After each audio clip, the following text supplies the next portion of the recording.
G'day guys, welcome back. Maynard and Zeph here. The Zeph Knight Icon has returned and we're going to be doing the next semi-final of the winners bracket. It's going to be a TVC between iaguz and Crimson. Zeph, I haven't asked you how you're doing today because I like to open by asking my co-casters how they're feeling. I'm always doing well. When there's StarCraft on, I have nothing to complain about. Always doing well? Always. That's what I'm talking about. That's why we're best friends. We're going to have a TVZ coming up, which is my favorite matchup. I'm really excited about it. Zeph likes it a little bit as well. Yeah, it's all right. It's all right. Yeah. It's not too bad. It's one of the best 3 matchups in the game. But we're going to get into things here with iaguz has, of course, been basically comes through the qualifier every time he plays. Like, it's something that we've seen time and time again, and history is kind of dictating that iaguz will probably be coming through again, but he does have to win a few more series ahead of himself. He does actually have to face Cedar if he wins here in the series, but that's getting ahead of ourselves. He does have to beat Crimson first. Yeah. Exactly. And at this point, iaguz kind of needs no introduction because he's been to Premier so many times and he does so well. But Crimson, you know, he is a very good player. He seems to have been practicing really hard and he's quite in form at the moment. So I would actually not be too surprised if Crimson managed to get the win here. Really? Yeah. Okay. I've got a lot of faith in our pal Crimson here, so we'll see what happens. But I did hear from Oceania Observer, where we roomed together at this event. We're both not from Sydney, unfortunately, because we like Sydney very much. That Crimson is actually a very good preparation player. He's someone that will definitely be, like, he prepares quietly, he prepares alone, and it works out pretty well for him. So we saw that Crimson prepared very well against Maverick, sorted him out in a not close series with that 2-0 there. Those games weren't close, the score's not close, where I saw them from backstage. And Crimson will no doubt be watching those TVZs between iaguz and Peppy, and also iaguz and Demilove. It'd be pretty locked down tight with information versus iaguz. But the thing is, when you're up against someone that's that good, and iaguz being predictable anyway, except for that mech build that he did on, I think it was an Oceania to Ire or something like that. It was a little bit of a weird build there, but iaguz, even when you know what's coming, is sometimes so solid that the macro just wins in the end. Like, his control, his macro, his multitask is all top-notch for this side, even at world class. Like, he is one of the best foreigners with macro and multitask, but just hasn't had the results to marry up with his skill set yet. Exactly. So one of these guys will move on to the finals, and they basically secured themselves at least second place at that point. It's a bit of money. It's a bit of money. Bit of a seed. It is a bit of money. It's a bit of a seed. There's 2 things that people are playing for today: seeds and money. So 2 spots here from this bracket. We'll be going through to WCS Jönköping, the Season 2 finals at DreamHack Summer. Very excited to see that final go down. DreamHack Summer is always an incredible show. And has consistently had StarCraft at it for quite a while, so we're pretty happy with that tournament in general. And the fact that it's part of the WCS Circuit just makes it even better. More money and seeds to the global playoffs at the end of the year at BlizzCon. Exactly. Really happy to have 2 seeds now so that we get double the fun. Double the fun. Double the Aussies, double the New Zealanders, possibly even a Southeast Asian. Maybe Demilove can come through. Maybe Micah can. We'll soon find out as iaguz vs Crimson is loading up for match number 1. Will Crimson be able to take it? He is the underdog. As much as I have faith in him, iaguz just has so many results behind him. But historically, iaguz is extremely favored against Crimson in series and tournaments. Crimson's, he's beaten him before and ladder, I'm sure, and that sort of thing. But as far as tournaments goes, it's been all about iaguz. Let's introduce him in the top left from SYF Gaming. This is Crimson. Loving the music change, by the way. This riff in particular is very Satriani. In the bottom right, he is the Red Terran. This is iaguz. The Guzzler returns for more money and possibly a seed to WCS Premier Final. He's got more work ahead of him, though. Here in Ascension to Aya, the very map where iaguz whipped out that weird mech build. Will he be doing it again? He is going gas first. So, that does tell me a couple things. It means that he either wants to go for a 1-1-1 or he wants to mech it happen. Doesn't mean... it's not going to be 2-1-1 or anything like that. So we do see we're pull first here from Crimson very early. So, not getting gas just yet. He's just being as safe as possible, or possibly going to try and deny a low ground expansion, which we know that iaguz likes to do. Yeah, it will help you shut down cheeses, but more importantly, it allows you to have those lings a little bit earlier. So if you're feeling a little cheeky, you can actually run your first 6 lings across the map, avoid the Reaper, and look to deny the command center building on the low ground. So there we go. There's the 6 lings on the way. We'll see how he goes with this. Crimson actually straight out won a series with this first attack yesterday. So I don't think he'll be that lucky this time. But you never know. It was on Sequencer, wasn't it? Like no, wait, that was on Abyssal Reef. That was game 2. I remember the Sequencer game, Crimson won with the Roach Ravagers. So quick double expand after going for the pull here. So completely gasless by Crimson so far. Yeah. It's a little bit cheeky. Yeah, super greedy. It looks like this is kind of his flavor of the day. He's liking this style. And it's smart too, because with the Lings going across the map, iaguz has to keep the Reaper at home if he wants to keep that command center building. But, you know, being iaguz, he does not always go Reaper. As we can see here, he has opted for his Marine opener instead. Yeah, and I actually completely agree with you. We're going these 6 Lings to start off with Crimson. Looks very strong against the openers because that iaguz likes to do. This double Marine opening where he goes Overlord hunting and this low ground expansion that he always seems to do in TVZ is being countered a little bit here by these 6 Lings. That's not enough Marines to engage this. No, it's not. A little bit of miscontrol as well. That one Marine going down. Low ground expansion under a little bit of pressure. He's pulling SCVs here to keep this Marine alive, using the SCVs as a meat shield between the Marine and the Lings. Has to keep this Marine alive. Yeah, he's doing pretty well so far. The micro is good. He will lose a couple of SCVs here, but the Marine is slowly but surely killing all these. Man, 4 worker kills already. Yeah, 4 SCV kills is quite nice for 6 Lings to start things off with, but Plan 2 is not really being delayed super hard here for iaguz, and that is going to be the Hellbat follow-up. Sure is. Interesting, iaguz is liking this style at the moment. And if Crimson watched those matches, you know, he should be sort of wary that iaguz has been throwing some curveballs. Overlord hunting season has commenced here for iaguz, but unfortunately not going to be able to pick those off. Scurries off into the bushes, avoids the Hunter fire. And the Hellions have hit the field here for a little bit of map control for iaguz. Going to switch past those towers. See what's going on in that third hatchery here. Now, I mean, the thing is, when you go for this style with Crimson, you use your first Lings, and then you want to be spending your lava on drones and that sort of thing, and making Queens from your hatcheries for defense. And Queens, you know, they're not too bad against defending against Hellions. They're quite good, in fact, but just Queens on their own aren't super amazing. And you can lose drones to this, depending on how well iaguz controls. Yeah, definitely. And you do need a little bit of creep spread to link up your natural and third as well, and that kind of hinders the mobility of the Queens. It is starting to spread out there, so by the time this actually hits, he should have a reasonably easy time getting down there, but as we can see, he's got some Lings on the way already. Unfortunately, because the speed is so late, they are going to be slow Lings, which is a little bit harder to use against speedy Hellions. These Hellions are going to roasty toasty drones here. They're getting a couple on the Barbie. No, one's going to live. Okay. Doesn't target fire it. Just taking it easy here. The armory is complete, so it's Hellbat time, and these 3 Queens actually can't engage this just yet. They need Lings to help them out, or possibly bring some Queens in from the main and natural. These Hellbats are pretty rough to deal with just Lings and Queens, especially when they're slow Lings. He tries to run around the back to get the Marines hit by those Zerglings, but they all die in the process. Another Queen pops out just in the nick of time, and these Hellbats are doing so much work. These Queens aren't lasting very long at all. Yeah, that's 4 Queens going down here, drones going down, and the third hatchery is in shambles right now. Not a whole lot that Crimson can do about it. In fact, does iaguz go for the throat, or does he just go for the third hatchery? It looks like he is going to go for the third hatchery for now. And these Lings, when they hatch, they're going to find things a little bit too warm with these Hellbats right in front of them. Yeah, he's going to try and pick off what he can with these Queens. Speedlings coming out. They do eliminate an extra Hellbat, and he will eventually clean this up, but man, he lost a fair few Queens, and he's had to spend a lot of Lings to do this. Yeah, I think the Ling kills is pretty nice, but killing those Queens is really good for the Terran. That cuts into the creep spread, that cuts into the production of the Zerg, and just defense in general. The Queen is your major defense tool in the early stages of the game. And iaguz is going for this weird follow-up again. The Cyclone's getting made, plus 1 attack going down the armory. He is going to get some mech happening here. And this Ling counterattack not going to do a whole lot as the Hellions do come out of those factory 2 at a time. Yeah, the crazy thing about this is that those mech upgrades are powered out so incredibly fast. He's at like +3 so soon in the game.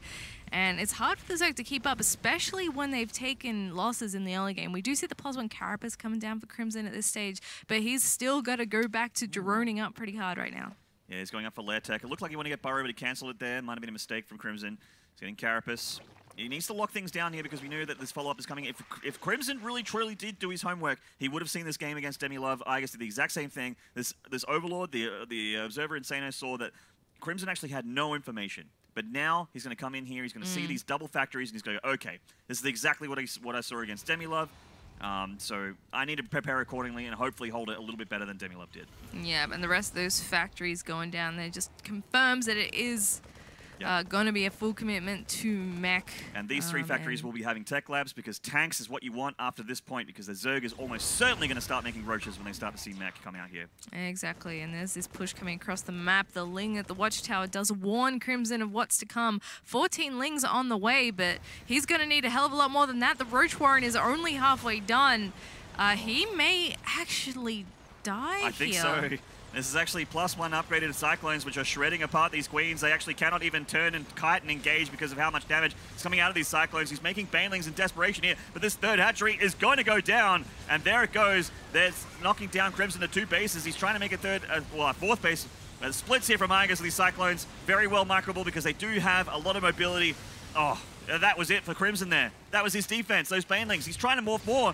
Four more here, but I don't think that's going to happen, Zeph. The drone's been pulled, and the Hellbats is coming forward to make them die to the splash damage from this fire, and that is going to be it for Crimson. Oh my goodness, yeah, he's going to have to tap out here. 20 drones have gone down. GG, iaguz takes game number 1. Again with some mech. That looked even more convincing than against Demilove there. Demilove at least had a Roach army at that point. Like, he had a chance. And he very, very nearly broke iaguz as well. With like +3 was on the way, and he was getting through the Cyclone count. Nearly got through the siege line, but just didn't have enough. It was a frustratingly close game for Demilove.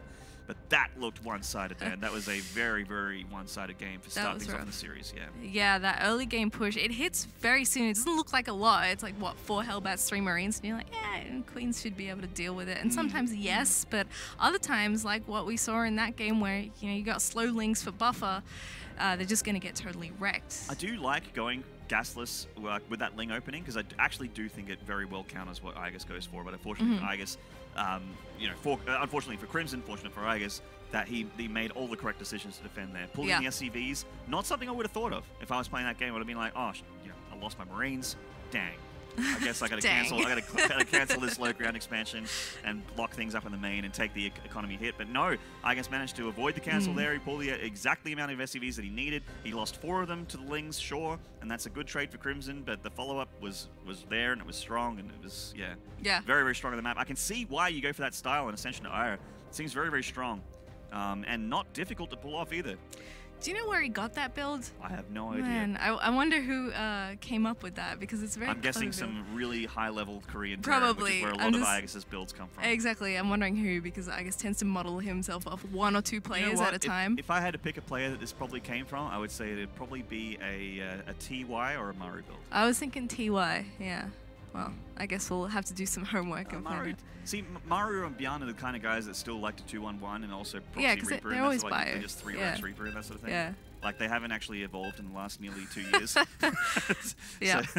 But they're just so good at it that it doesn't matter. They still win at an extremely high level. It's like, Exactly. Can't wait for Bomber to come back. Oh, my man. Bomber. Bomber and MMA, man. Yeah. I want those 2 Terrans to come back. Please, you're hurting me. Just one time.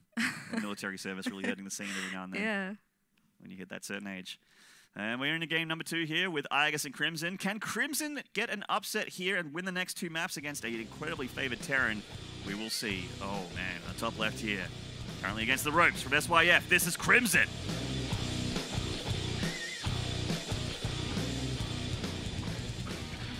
And in the bottom right, representing OSC Root, he is iaguz. Only second seed behind Probe. One of the 2 Australian players that got to go to WCS Austin.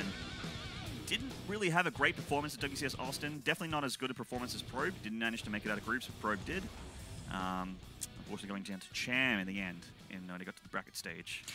Yeah, he wasn't too impressed with his own performance there, and it was rough. Like the sort of brackets. You know, it was like 3 group stages or something, and you got seeded into some stage of the groups if you qualified, and then there was, you know, the bracket. And it was quite a long process, a lot of games, and a lot of good plays that you have to get through to actually make that round of 16. We were talking about how, like, at this particular tournament, when you get to the, when you get to the round of 8, you have to face these scary people eventually, no matter how good your bracket is. Like, you have to face your Seethers, your iaguzes, your Probes, at some point, your Demiloves. But when you go over to a WCS final, it's that exponentially times. Like, it's you just casually a Nurtio. Just like just in your group. It's like a euthermal, and you're like, oh god, rip. What do you do? Don't think euthermal actually qualified this time, but wouldn't be surprised if he got himself a bus ticket down to Jönköping or a quick flight. Yeah. on the Netherlands and got himself a open bracket victory. Just a nice little weekend vacation. Wouldn't be surprised at all. Let's make a bit of money. Yeah, I'm keen to see how our couple of seeds go, because I think our players have had pretty good performances, especially like Probe seems pretty consistent as well in DreamHacks at least. Yeah, I mean he's been qualifying for them for a long time. I think ever since Leipzig. I think he's been to at least 3 DreamHacks. So, and then I mean the DreamHacks obviously matter a whole lot more when they're WCS Finals. We've got the Reaper expand here from iaguz, getting a Reaper across the map to have a little look-see, and he is going to do 2-1-1 here. So this is, you know, it's a little bit of an old school opening here. We're just talking about, you know, something that Bjorn and Maroslat do, and once again, if Bjorn and Maro still do it, it's still relevant. Yeah, it's like the old faithful build. You really can't go wrong with 2-on-1. Yeah, Nathaniel likes to call it Babby's first TVZ build. And I kind of agree with him. It's something I still do in TVZ because it's just so strong at my level. Like, I'm not an incredibly high-level player. Did he manage to kill a drone in the main there? I don't think so. Oh, no, maybe he did. He does have 1 kill. Yeah, there you go. Wow. Wow, Reaper tax paid. You don't generally see that. Yeah, he's trying his best for a second one too. There's a couple of drones that he's really scratched the paint off there. Last minute Spore Crawler will save that one. Oh gosh, cutting it close, buddy. Oh mate, when you go for Bjorn's builds and you're this high level, you start to look a little bit like him when you get that Reaper down to like -1 hit point, but it still lives. Yeah, it's calculated. He's like, no, I can still make it. So no, I'm fine. Yeah. No sweat. Then there's people like me. I'm like, I got 1 hit point, man. I'll be right. I'll just circle around the minerals. There's nothing that can kill me. Oh wait, queens, right? Well, Feelings did pay, I guess, a bit of a visit in the natural there, and they're still alive here. They're going to try and catch that Reaper. Grenade keeping it alive. Marines coming to the big boy Marines. His big cousins coming out to help him out with this fight. Definitely a much more normal looking game here. The starport close to finishing, Stim on the way as well, so that some Hayras can come out in not too long.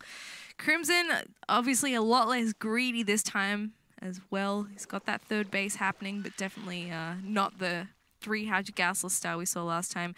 And also grabbing that single Evo. Yep, and he's getting, did he cancel the Overlord speed? Looks like he might have. Yeah, he did. Yeah. Wow.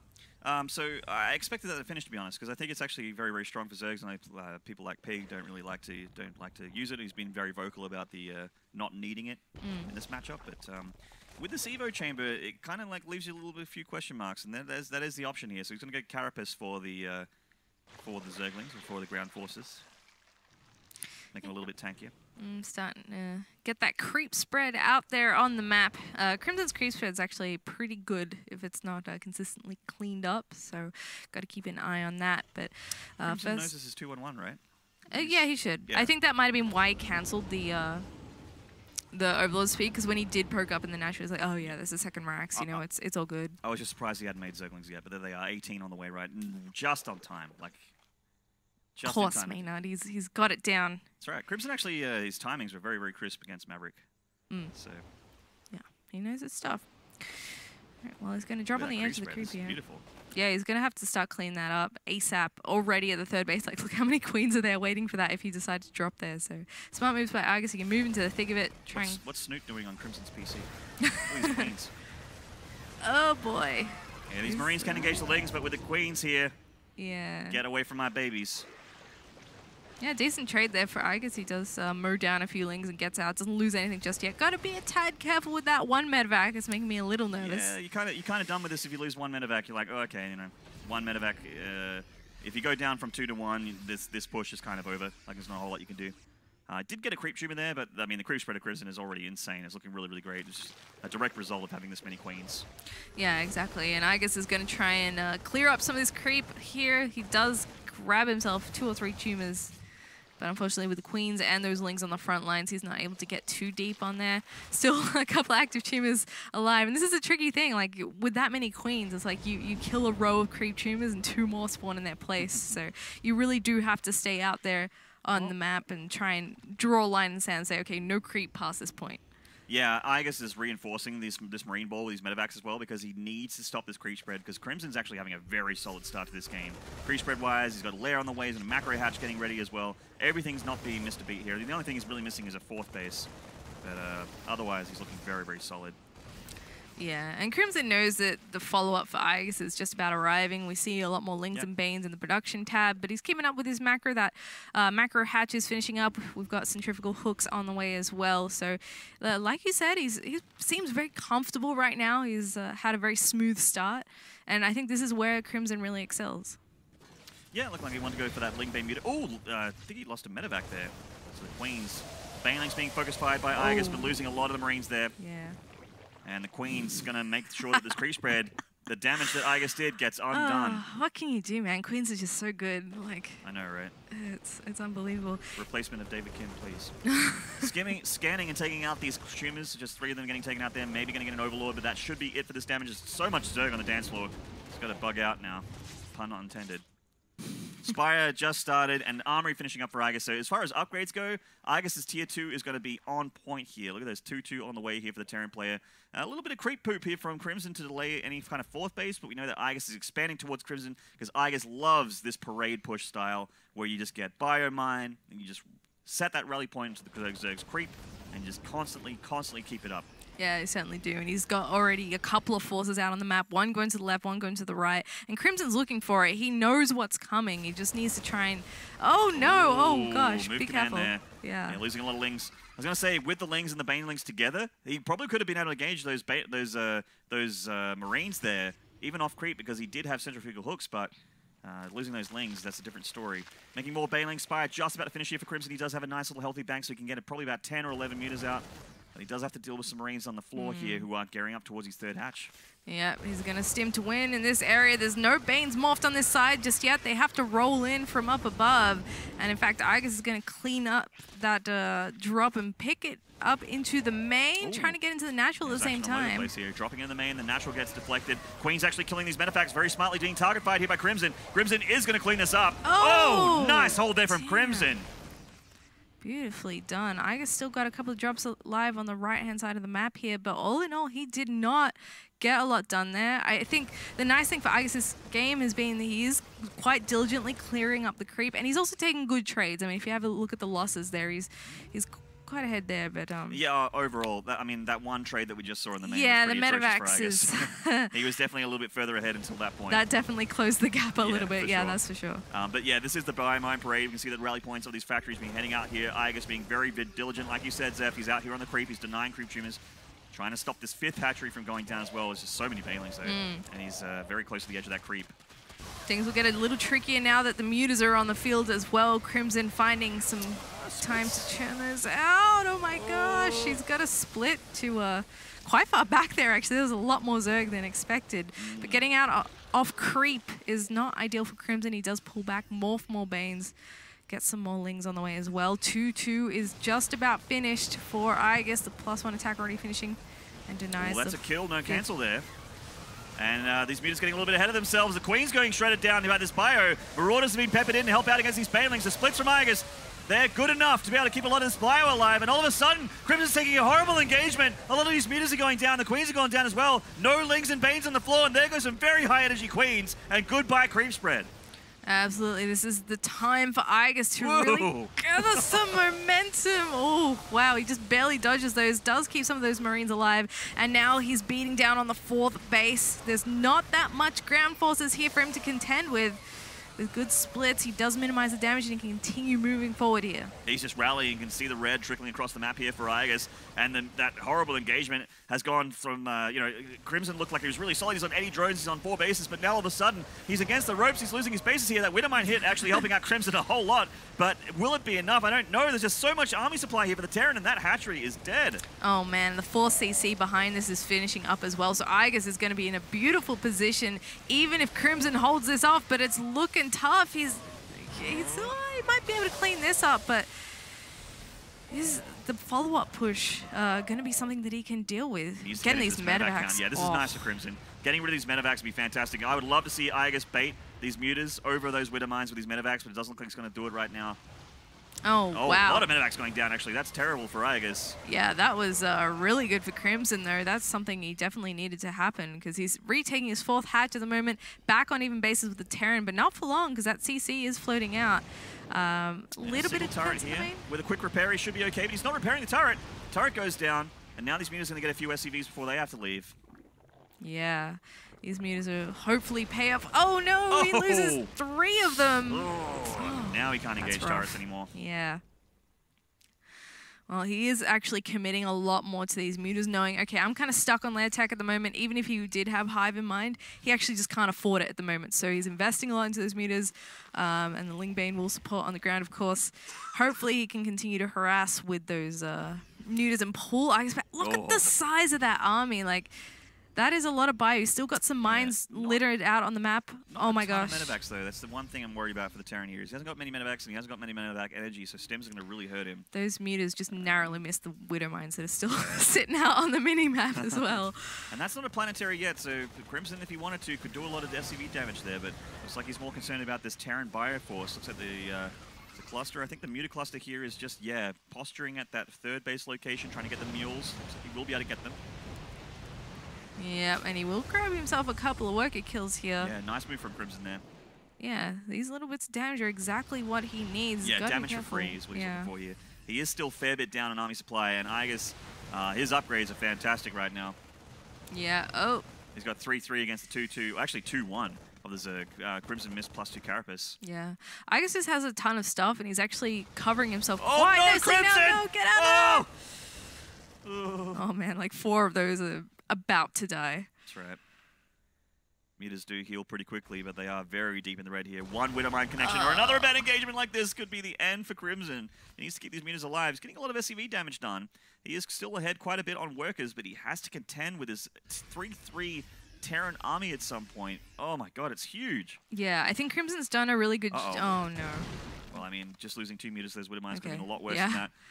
I've seen certain Australian commentators lose a lot of meters to 3 or 4 Widow mines. That's neither here nor there. We have the mutas coming in here looking for more medevac pickoffs. Again, the medevac count and medevac energy not very high for iaguz, so stims do hurt him a lot. Planetary is complete now, so those lings aren't going to get much done at all. Yeah, if anything, you might need to morph some Banes and run them into the mineral line if you want to do that sort of thing, because iaguz is very well defended. Some mines here, not borrowed, but that's a lot of Banelings, and there's not a lot of buffer for them. Yeah, that's true. They need some lings here to be able to help things out, to be able to lock down this bio tight. Splits from iaguz. Good enough. The Marauder's definitely helping at the front there, and that's going to be it for Crimson, I think. He's just running out of steam. Too much Terran. GG, and iaguz gets himself a 2-0 win in the semifinals, and will be going to the winners bracket final to face Seether in what promises to be an incredible TVT, and that'll be coming up next. TVT, nice and juicy. We've actually been having a lot of good TVTs in our region lately. We have, actually. And in fact, Seether and iaguz was the story of, we were talking about the DreamHack Montreal qualifiers that happened here. Well, I guess the WCS Montreal from last year, the last season of the year. Seether and iaguz were going toe-to-toe several times in that tournament, and those TVTs were le magnifique. Absolutely. iaguz got a lot of achievements under his belt, but Seether, I think, actually has the better TVT quite often. Well then.